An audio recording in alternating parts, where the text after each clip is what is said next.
Two prison horror stories where the real terror isn't the bars, it's what lurks in the shadows. Dare to watch. This is Mr. H. You're listening to Masked Horror.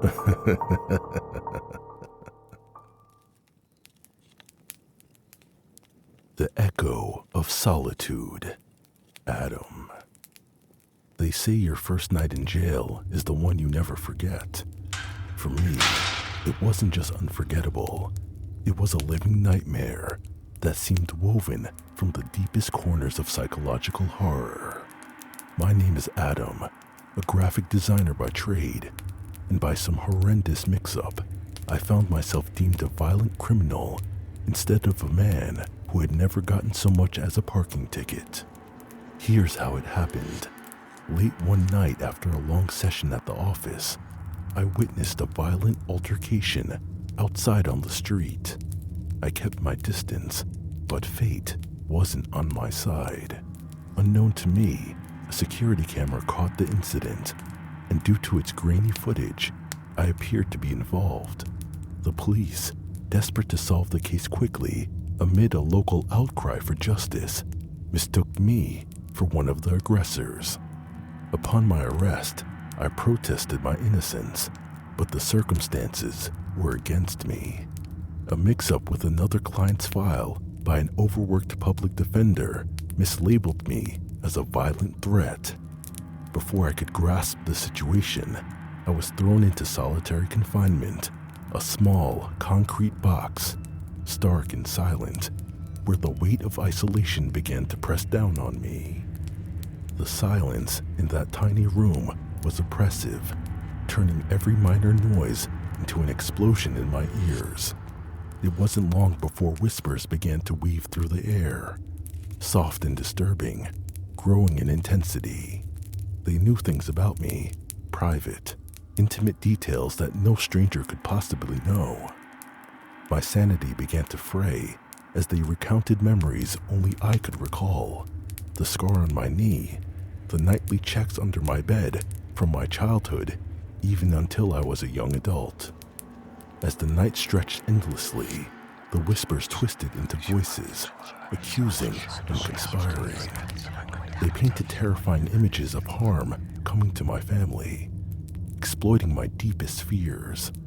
I was trapped, fighting an unseen enemy within those four walls that seemed to echo with the torment of past inmates. By the time dawn broke, the man who walked out of that cell was no longer just a graphic designer caught in a bad situation. I was someone who had peered into the abyss of his mind, pushed to the brink by voices both real and imagined. The twist of the knife came when the guard finally opened my door the next morning. He looked down at me, crumpled on the floor, and shook his head. Rough night, huh? You know, this cell's been empty for a year.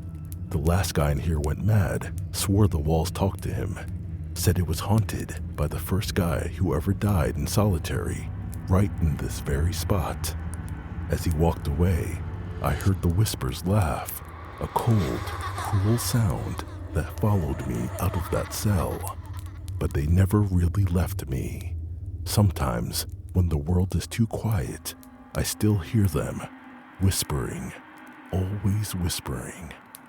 Now free, with the mix-up finally resolved, I continue attending therapy sessions, grappling with the shadows that linger from my night in solitary.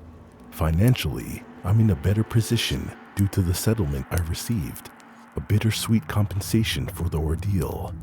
It's ironic, really. You might think the money would make things easier, and while it has solved many problems, it hasn't healed the deeper scars.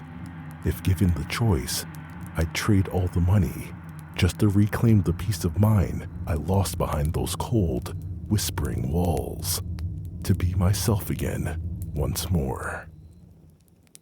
The Unforgiving Light, Eliza.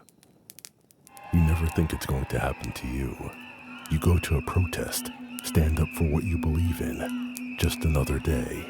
Then suddenly, everything changes. My name is Eliza, and I want to tell you about a night that hasn't left me since. It all began innocently at a peaceful protest, but as the evening wore on, the police started rounding us up, one by one, like we were part of some criminal lineup. Before I knew it, they charged me with some minor public disturbance, a placeholder really, until they could sort everyone out. That night, they placed me in a temporary holding facility, awaiting processing. The cell they put me in wasn't like the ones you see in movies, no bars, just a small, windowless room with a solid door and a glaring light that never turned off. They said it was for security, to keep us safe. Safe? There was nothing safe about that relentless, unforgiving light. I don't know if it was something about that room or that particular light. It felt more like a torture device. As the hours crawled by, that light seemed to get brighter, harsher, impossible to escape. Trying to sleep was a joke. The light twisted my sense of time into knots. Was it morning? Was it night? It didn't matter. The light was always there. And then, the shadows started to creep in from the edges of my vision. I rubbed my eyes, told myself I was just seeing things, but that's when the whispers began. Low and menacing, they slipped under the door and wound around my feet like cold smoke. These whispers knew things, personal, intimate details of my life. They spun stories of danger waiting for me outside, threats that would follow me home. Sitting there, in the center of that blinding light, I felt exposed, vulnerable. As the night wore on, those whispers grew into voices, loud and clear. They accused me of things I've never done, predicted tragedies waiting to happen the moment I stepped out. The room felt like it was closing in on me, the light pressing down, suffocating. By morning, I was not the same.